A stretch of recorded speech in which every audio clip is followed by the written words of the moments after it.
What's up, everybody? Welcome back to the Rupp House. I'm John, the tattooed historian. We're live at the Rupp House for Great Conversations, which is a totally free event. You can come out here to Gettysburg and experience that. It's hosted by the Gettysburg Foundation in partnership with Gettysburg College. Gettysburg Foundation is a nonprofit philanthropic educational organization that operates in partnership with the National Park Service to preserve Gettysburg National Military Park and the Eisenhower National Historic Site, which you all got a nice live stream tour of a few weeks back, and to educate about the public about the significance of the sites. I'm now joined by an old friend, Wayne Motts, CEO of the National Civil War Museums here. How are you doing, Wayne? Hi, John. It's good to see you again. Good seeing you. You are here to talk about Lewis Armistead and Hancock today, right? That's correct. Old and dear friends, what we know about Lewis Armistead and Winfield Hancock. And I remember way back in the day, when I was a wee lad, I picked this book up. Way back. This is, what did you say, 1994? 1994, yeah. Trust in God and Fear Nothing was one of the few books on Armistead ever, or the book on Armistead. It's the only published biography of the general, That's amazing, because the story is as old as when I remember Bruce Catton telling a story about Armistead and Hancock getting together up here and trying to get together but never did. Their friendship. Right. Tell us about what led you to actually talk about and write about Armistead.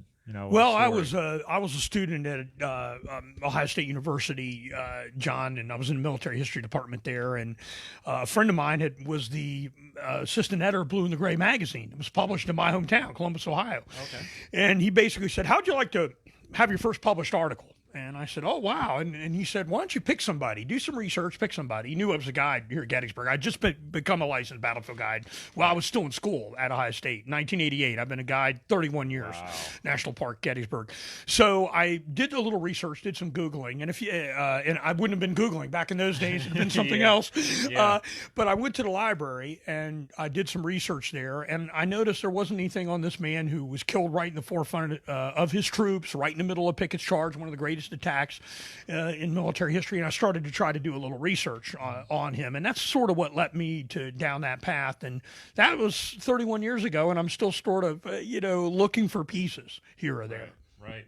It's such a fascinating story, and you were co-author with another book with James Hessler, Pickett's Charge at Gettysburg, and this one is a great book that I picked up a while back, and that I'll have links to both of those, but I know this one is a rare bird. That's right. That's right. It is a rare bird. But I'll have links to them on the Facebook site later on today. But it's such an interesting story, and the fact that you have guys that are separated by war, and that happened thousands and thousands of times during the Civil War.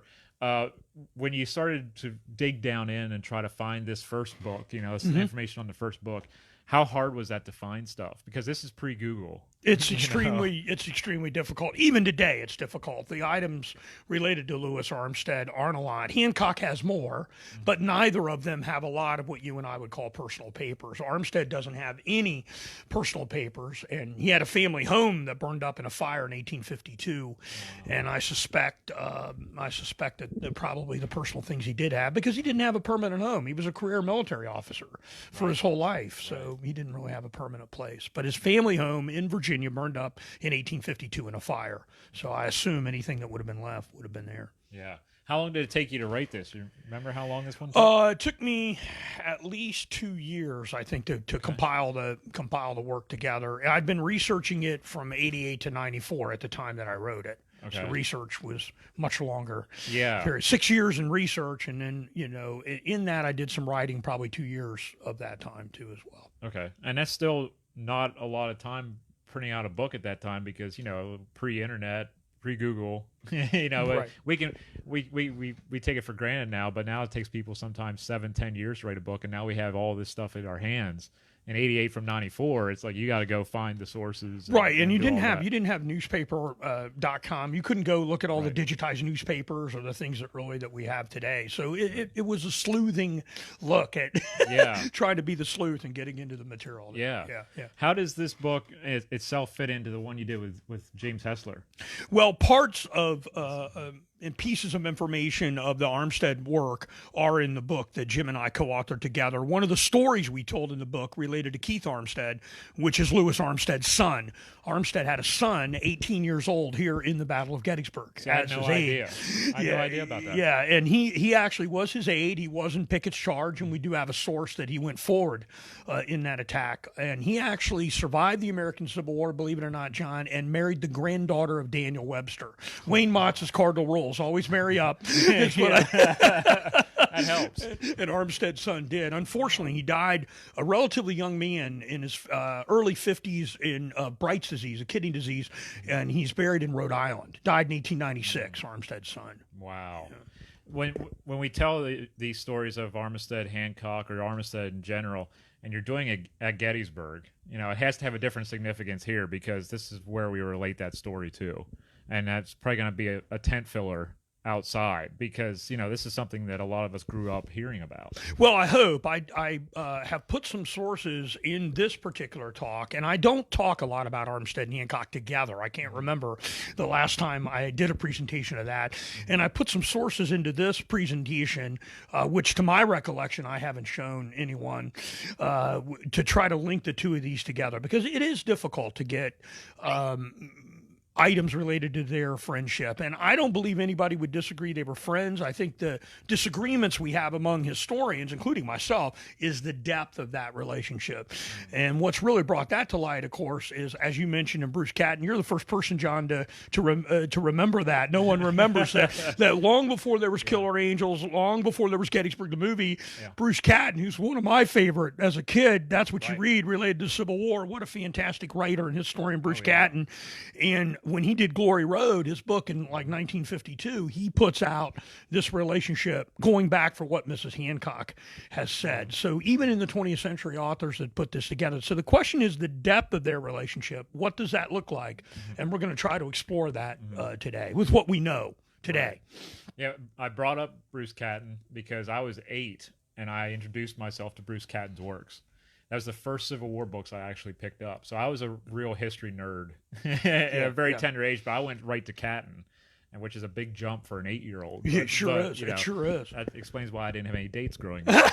But moving on from this book, let's talk about the museum. How's the museum in Harrisburg? So I'm honored to be the Chief Executive Officer, National Civil War Museum in Harrisburg, Pennsylvania, and I've been there about 7 years, and it's just wonderful. John, I tell everybody I'm like Willy Wonka in the Chocolate Factory. I was the kid that just got turned loose with the keys to the kingdom, and so I'm just honored to lead the team up there, the educational programming, the collection of the National Civil War Museum, and one of the things that I made my mission, of course, as CEO, you would make that your mission, is to get the word out about the museum, increase its visibility, increase its use. And we hope some of the viewers and listeners will come up to the National Civil War Museum. We're open 361 days a year. All you got to do is check the website, nationalcivilwarmuseum.org. Maybe you could put a link on for that for us. Yeah, help us. Yeah, absolutely. I've visited a number of times over the years. I haven't had a chance to go through it with Wayne because Wayne's always busy, and I'm always like on time schedule, and I gotta go through it and get out. But it's a really great museum, and it's one that I wish a lot of you would go to when you're in this area because it's not far from Gettysburg. It's only an hour, about 39 miles north. Yeah, less than an hour up to the museum. Yeah, you just come to Gettysburg, go straight up Route 15, and you'll get to Harrisburg, and you'll know where it's at. It's the highest point, one of the highest points in Harrisburg. It is at Reservoir Park. That's correct. Yeah, Reservoir Park. And how long has that museum been there? It's been open since 2001. Okay. And you've been there 7 years. I've been here 7 years. Okay. Yeah. All right. That's awesome. And I hope that a lot of you will go there and visit and say hello to Wayne when you get there. Yeah. Because Wayne loves to talk history just like I do. That's right. And we sit down and we start talking, and it lasts like 20, 30, 40 minutes, and then it's like, wow, where did the time go? Yeah, we get on one subject and that's it. But it's a great location, and we're at a great location today, and I hope you have a full house. I know it's getting really hot out here, but there's a lot of water, so people are getting hydrated. Well, I hope my comments will be worthwhile. I hope it's worth everybody getting out. I'm just honored to be able to present it today. I'm honored to be here with you. And anytime I get to talk about the things that mean a lot to me, I'm happy to do so. Yeah, well, I appreciate you coming on the live stream, and I know it's a new thing for some people to come on and do some live stream interviews, but it helps get the word out about things, and we can get the word out about books such as the classic Armistead biography, and also the Pickett's Charge book you did with James Hessler. As I said, I will have links to each one of those. I'll put those online here soon, and you'll be able to locate those and purchase those. Although this one is a rare bird, right? And I don't know where you're going to find that one, but it is. But there are a few here. If you're in the Gettysburg area, there are a few out back for sale. So show up at Great Conversations, you'll be able to take that in. But Wayne, thank you for coming on the live stream today. John, thank you so much. I certainly appreciate it, and thanks to all the listeners and viewers. Yeah, absolutely. We'll be back later with more interviews.